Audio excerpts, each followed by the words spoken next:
It had been 50 rotations since the Federation's flagship protector had gone missing. Its last reported position was near the edge of Federation space, right on the frontier of unexplored wild space. It had reported detecting an unidentified vessel of an unknown configuration. It was going to move in for a standard seize and investigate mission. That was the last transmission ever received from the Protector. They had sent multiple search party fleets, done sweeps of dozens of systems, starting with the closest ones to its last reported position, and slowly expanding outward, searching system by system, coming up empty every time. Eventually, they officially declared the Protector lost in space and called off the search. The disappearance was somewhat of a mystery for a while, having no leads save for the unidentified vessel of an unknown configuration. We knew they were going to investigate. Truth is, we had no idea what happened. That is until about 5 rotations ago. A small scout ship located a single escape pod from the Protector about 50 light years from the Protector's last known position. It held a single occupant, Commander Kaelen Zorath, the Protector's first officer. He had put himself in stasis, likely due to the lack of enough rations to last long enough. The scout ship had revived Commander Zorath and brought him here to my base. Initially, I was excited to debrief him, but he could not say much of anything. He was quite literally too scared to speak, save for some muttering of a symbol. That was for rotations ago. And every day I waited in anticipation for him to be ready to debrief. And every day, he had broken down halfway through his first sentence. Today today was different. Today he finally recovered enough to speak. Finally, the mystery would be solved. Date rotation 155. Year 1011, Central Federation calendar, spoke analyst Saren Vera into the recorder. Commander Kaelen Zorath to recount the events that led to the Protector's disappearance. The analyst motioned to Commander Zorath, who sheepishly leaned forward and began in a quiet, almost whisper. It was a standard, speak into the recorder. Please, Analyst Vera cut him off, and start with the date. I shifted in my seat. I'll admit I was a bit impatient, but I held myself together. The analyst was just doing her job. The date was rotation 105, year 1011, Central Federation calendar. We had detected a small vessel of unknown configuration. It couldn't have been more than 50 shans long. Hell, the Protector was 1,000 shans long. The damn thing fit in our cargo bay. He paused for a second, collecting himself before continuing. It should have been a standard seize and investigate mission. Disable the ship, pull it in, scan and reverse engineer the technology, question the occupants, then release. You know, standard. Well, the disable their ship part was much harder than it should have been. That tiny ship was extremely maneuverable, which is somewhat common for a ship that size, I suppose. But the firepower, no ship that small should be able to pack that much of a punch. He stopped to collect himself again before continuing. That ship had the firepower of a ship half the size of the Protector, not 120 times smaller. Hell, Captain Dren Valric almost called the damn thing off, but we managed to disable them. Honestly, a few more volleys and I think Captain Valric would have called it off. He had paused for a while. I was about to speak up, but Analyst Vera beat me to it. Go on. Commander Zorath locked eyes with me, almost pleading to let him stop. Of course, I stood firm, and he continued. We brought it on board, and the breach team began to cut into the docking hatch. Again, it took them much longer than it normally would have with any other alien vessel we have come across. Eventually, we did manage to breach the door, and the boarding party entered. He paused, locking eyes again. That team was among the first to die. Each team member was broadcasting what they saw, and I was watching from the bridge along with Captain Valric. At first, we only saw glimpses, a flash of what looked like some sort of creature. We only saw a glimpse, but it seemed to have 2 legs and walk upright. Of course, it was gone long before we could get a real good look at it. The team fanned out to cover more ground and clear the ship faster. That's when the first team member went offline. Their feed just cut out. No weapons fire, no screams, no sort of indication of any danger. Just entered a room and the feed cut out. We sent another to check up on them, and the same thing happened to them. The commander took a breath before continuing. We sent the rest of the team after them. The first half reached their location first. This time nothing happened. They entered the same room as the first 2, but this time nothing. Nothing? I asked. Nothing? He continued. The room was empty, dark, and quiet, and there were no signs of anything. The team members were missing. There were no signs of any aliens. Just a mostly empty room with a few consoles with flashing lights. The nothing only lasted a moment, though, he said, pausing for what I swear almost seemed like dramatic effect. In reality, I knew he was just collecting himself to continue. He then looked back at me. Then they sprang their trap. A lot happened all at once. The room, the first half of the team, was suddenly lit up. Heck, as far as we could tell, the whole ship very suddenly powered up and came to life. The second half of the team, we lost their feeds. But this time, they didn't just disappear. We heard shrieks and weapons fire, not just through the feeds of the first half of the team, but the surveillance systems in the hangar bay housing the alien ship picked it up, too. By the time the first half of the team reached the second half, it was too late. They were dead. But the aliens didn't even bother hiding that time. The remaining team members' feet cut out, but not before I saw one. For just a second, I saw one of the aliens. It was bipedal. 2 arms, 2 legs. It was covered in mostly black coverings. I'm assuming armor or clothing, and the skin was a pinkish tan. But the biggest thing I remember, the most terrifying thing that stuck with me more than anything else, was the eyes. They were white with a blue ring and a black center, but they weren't on either side of the head like most sapient species. No, these were the eyes of a predator, and they were staring right at me. Well, technically the poor soldier whose feet I was watching, but it felt like they were staring right at me. Commander Zorath stopped and took several deep, almost labored breaths. It was as if he was reliving his worst nightmare, except this was very real. The feed cut out almost immediately, and suddenly the alien ship systems came back online. It shouldn't have. Every reading we had prior showed the alien ship as having been disabled. Then it opened fire. It opened fire in a ship it was housed in, which is insane to even think about. Anyway, the automated security systems in the hangar bay returned fire. It couldn't have been more than a few seconds, but then the alien ship exploded. It exploded, took out the hangar bay, communications, the FTL drive, and a good chunk of that, and the surrounding decks. He took another pause before continuing. Luckily, the automated system sealed the decks almost immediately after the explosion, so we didn't lose too much atmosphere, but the damage had been done. I then decided to speak up. When we found and revived you, you kept mentioning something about a symbol. You weren't cognizant enough to elaborate. But symbol, he started. We found a piece of the alien's hull on an adjacent deck. It had a symbol on it. Could you recreate the symbol now? I asked. He nodded, and the tech handed him a pad and a writing utensil. It took the commander a moment, but then he handed me the pad. I looked down and saw the symbol. I didn't know what it meant, but it obviously seemed to be some sort of significance to the bipedal aliens. In any case, it was our only lead. I handed the pad to Aitor and Malvik. Load this into the main computer and have it analyzed. Malvik took the pad and exited the room before I turned my attention back to Commander Zorath and motioned for him to continue. We thought it was over.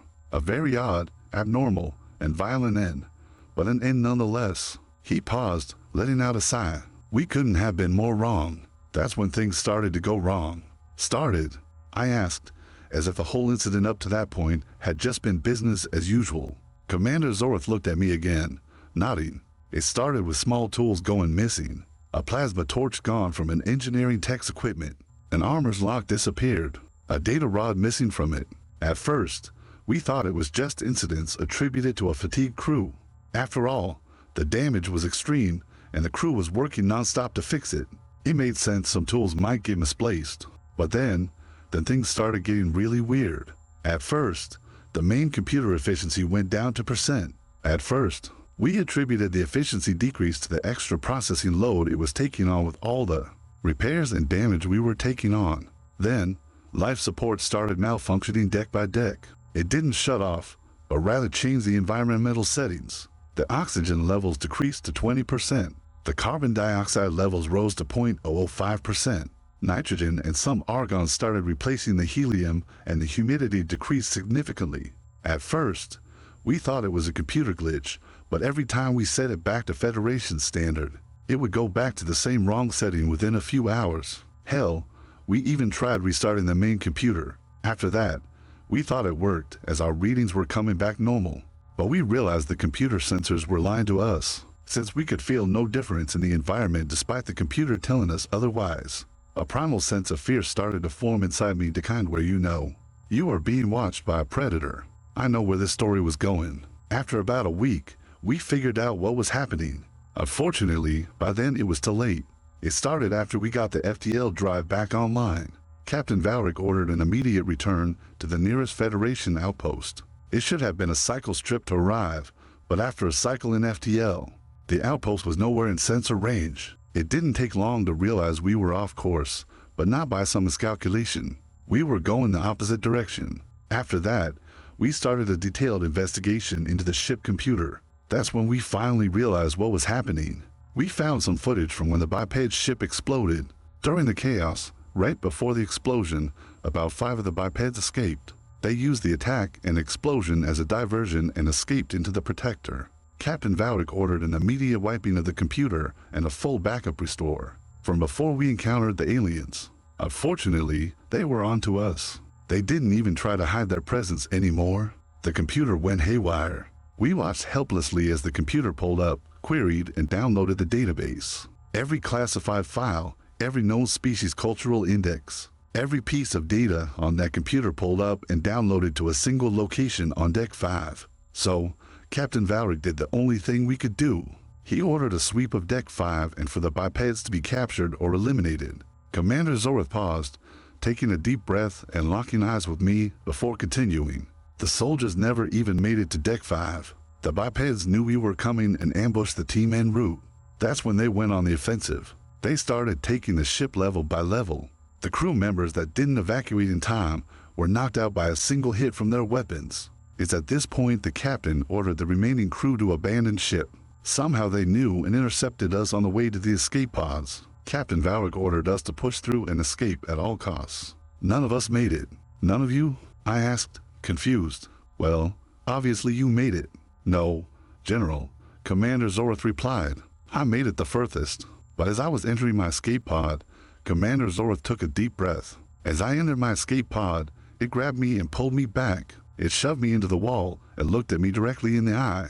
The eyes were soul-piercing. The white, the blue ring, and black dot in the middle. Honestly, General Corvus Dalis, I thought I was going to die. What happened? I asked. It held me there for a moment, then spoke in Zolarian. How they knew to speak my home language was beyond me, but I'll never forget what it said. What did it say? Well, sir, he had a message for you.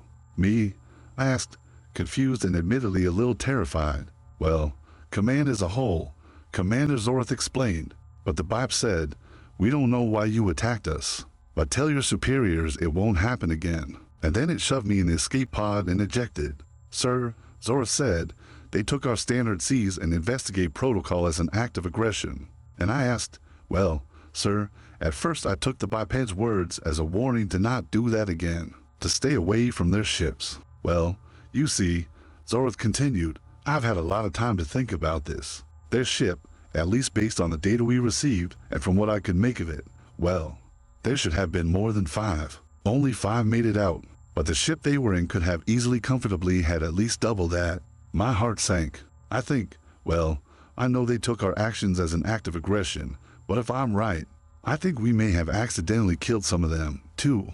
So, if I'm right, they don't just think we are the aggressive ones. But their words weren't a warning to stay away, but a warning of retribution. Sir, he said, his voice starting to shake, they are coming.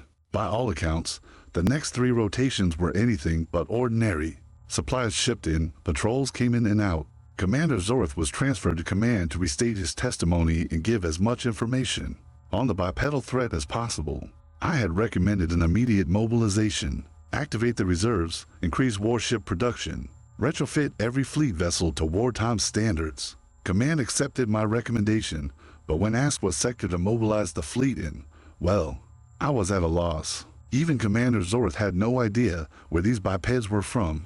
We had no idea where they would come from, how many ships they could muster up for an invasion. Hell, we didn't even know if our assessment of an invasion was correct. But if it was, a single tiny ship and 5 of these bipeds managed to take out the Federation flagship and a crew of over 500 Federation crew members. And that was knowing nothing about us before the encounter. Now they knew just about everything about us from the Protector's database. Not to mention, they most likely had plenty of time to reverse engineer, analyze, and figure out our most advanced technology. Meanwhile, we knew nothing of them other than Commander Zorath's experiences and that symbol. Of course, needless to say, I didn't get much sleep. In retrospect, we should have seen this coming long before the Protector went missing. The Standard Seize and Investigate was one of the Federation's most controversial standard missions. Proponents against it noted it was highly aggressive and violated the rights of the species, whom it was being done to. Advocates for it never really had a good counter to that, but mentioned it was necessary for the safety of the Federation. Besides, the Federation was the most advanced alliance in the known galaxy. Even if other alien species were unhappy with the policy, they could never stand up to the Federation in a meaningful way. It was foolish and short-sighted. It was only a matter of time before we ran into a species more powerful than us. And the Standard Seize and Investigate was not exactly the kind of first impression you wanted to make. In fact, I had even made that exact objection at the Academy all those years ago back when I was vehemently against the Standard Seize and Investigate. Of course, over time I had wised up and realized it was unnecessarily evil for the good of the Federation. But now I realized too late my younger self was the wise one. This policy was our undoing. It was just a matter of time. But after 3 rotations, they didn't come and there was no invasion. I had just started to relax and things were starting to return to normal, save for a small fleet protecting each planet and a few warships stationed at my outpost. The date was rotation 158, year 1011, Central Federation calendar. I was just about to end my shift when I got called up to the Situation Room. Sir, Ensign Lyra Thalen said, motioning me over to her station. We have detected a small fleet of 12 vessels of unknown configuration heading right for us. My heart started to sink. The ships are still a few light years out, but are coming in fast. We estimate no more than a few hours before arrival. The automated outposts were unable to identify the ships, but we did get a single match on a symbol. But the symbol file is classified. Without a word, I walked over to the console and then put in my command code. The image came up and I froze. That feeling had come over me again. The primal fear of being watched by a predator who had you in their sights. But this time it wasn't a story. This time it wasn't something that was happening to someone else. This time it was real and it was happening now. Sir, what should we do? Ensign Thalen asked. Send a priority message to command. Tell them it has begun. The communication officers quickly started sending a string of messages to command, but it didn't take long before one of them stopped and turned back to me. Sir, we are being jammed. Sir, what do we do? My next in command asked me. I hadn't taken my eye off that symbol, the one recognized symbol, the symbol the Protector crew had found on that alien ship's hull, the one connection we had to the bipedal aliens. But this wasn't one ship, it was 12, and all of them had that same emblem, dull and dreadful on their hulls, like a promise burned into metal. We tried every countermeasure we had. Jamming arrays, dispersion fields, emergency transmissions routed through relay buoys. Each attempt met with silence or failure. Within an hour, the fleet's approach rate doubled. It was not a probe. These ships were closing with intent. I turned to the map and tried to steel myself into strategy, disperse the planetary defenses, concentrate carriers, set ambushes at jump points. But it was too little and too late. 12 ships, coordinated. Approach vectors calculated with devastating precision. The reports were converging. Outposts we had considered secure were entering red alert, and a single outpost far to the rim reported that dozens of smaller craft had already been launched and were sweeping local traffic, even civilian lanes, without discrimination. Do we have any visual? I asked. Ensign Thalen keyed the feed. The image that filled the main screen was chilling, angular. Compact vessels moving with deliberate speed. Black holes pierced by a single eerie light that outlined the symbol Zorath had drawn. There was no chatter, no hail, only the soft, confident hum of engines, like predators moving through tall grass. Range. 6 hours in closing, came the calm voice of the calm officer. Weapons hot in 3. I thought of Captain Valric and his crew, their boarding teams, their breach parties. I thought of the Protector's whole fragment and the way Zorath had described those eyes. The Federation had prided itself on being the most advanced alliance in the known galaxy. Implacable and forward. Pride, I realized, had a dangerous bluntness when measured against the intent of something that considered us the provocateurs. Orders were given, fighters scrambled, planetary batteries oriented, civilian transports diverted. The fleet formed a line between the incoming vector and every inhabited world. Within 1,000 light years, the planetside alarms that had felt like a nuisance for the last 3 rotations became a drumbeat of inevitability. We held as long as we could. The first contact was a thud and then a chain reaction. Energy lances found gaps. Between our point defense grids, tiny boarding droners swarmed and disabled sensor rays. And the jamming that had been predicted rendered many of our long-range missiles blind until too late. The Predators didn't come in like the movies. They came in surgical, efficient. Their ships didn't explode spectacularly when they struck. They closed, applied pressure, and took systems. We lost satellites, then skirmishers, then a light carrier. Each loss widened the corridor into our defenses. In the communications blackout, rumors raced faster than verified reports. Whole colonies going dark, convoys disappearing, rescue packets failing to arrive. For every victory our forces eked out, one carrier that managed to redirect a pod of attackers into a gravity well. There were 3 losses. The Predators seemed to adapt, sowing confusion into our tactics as if reading patterns we had assumed private. At 3 rotations from impact, a small intelligence catch arrived. The symbol masked a known cultural vignette in a classified archive, a warning mark used by an isolated predator culture to denote retribution rather than conquest, a marker more akin to a hunter's tally than to a sovereign banner. Whoever they were, they hadn't sought to rule, they had sought to punish. We fought, we bled, we rerouted civilians, evacuated ships, flooded some sectors with decoy signatures. The Federation pushed more metal into space than in any peacetime year. We built, we refitted, we prayed in the cold hum of shipyards. But each engagement revealed a new lesson. The bipeds and their ships were a lattice of coordination, low in apparent numbers but high in systemic leverage. They didn't need to take everything to cripple us, only the right nodes in the network. When we finally confronted the 12 on the edge of the system, the space burned with the taste of plasma and the staccato of intermittent rail fire. The initial strike tore open a carrier's flank. Fighters were expended in swarms, and even as our guns chewed through composite armor, some of their smaller crafts disintegrated in a fine particulate that shorted our systems. Yet when one of their ships finally listed and spasmed into debris, another 10 plucked apart the grid that would have defended our jump lanes. In the aftermath of that engagement, if aftermath is the word for the immediate, bloody hush, the surviving Predator ships altered course. Instead of a wholesale assault, they dispersed in razor-precise arcs and receded, leaving enough scars to make every world we protected slower, more fragile, and smaller feeling. They left with a message more precise than any declaration, a single brief transmission. That pierced our remaining comms before the final blackout and then halted, as if someone had cut the line. The message was in Zolarian, translated by Zorath's recorded accent. Told you. We spent rotations after that rebuilding, reorganizing, and watching every star line like a patient predator. The mobilization continued, but the dynamic had changed.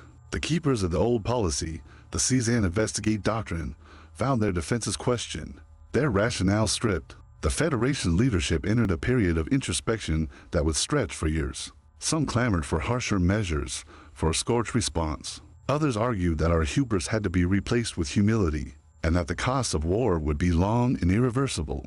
Commander Kaelen Zorath returned to duty in a limited capacity years later, honored and haunted. Captain Dren Valrick's name became a footnote and a cautionary epitaph in Academy lectures about rules of engagement. Analyst Saren Vera's recordings were archived for study by future strategists. Ensign Lyra Thalen rose through the ranks in part for the clarity of her report that day. A torn Malvec's simple act of loading a symbol into a mainframe echoes in contingency protocols and cautionary drills. But none of those procedural changes erased the look of those eyes, the predatory stare that Zorath described. None of that rewiring of doctrine healed the nights when communications went quiet and the sky felt like a mouth closing. They had taught us, harshly, that what you think is a standard protocol to keep you safe can be read as an act of war by another intelligence. You can adjust tactics, increase shields, and rearrange fleets. But the story we would tell our grandchildren would always begin with a single, terrible phrase: we were watched, we were judged, and a symbol came back to haunt us. The symbol remained, the simple mark on the fragment of whole, and it became the Federation's darkest lesson. We cataloged it, hid it, and studied it until we believed we understood part of it. But to this day, in the quiet hours of command outposts and on the bridge screens of new frigates, when sensors flicker and the stars seem to breathe wrong. Some of us still imagine a pair of white eyes with a blue ring and a black center, watching patiently from a distance, waiting for the hour they decide our next lesson must begin.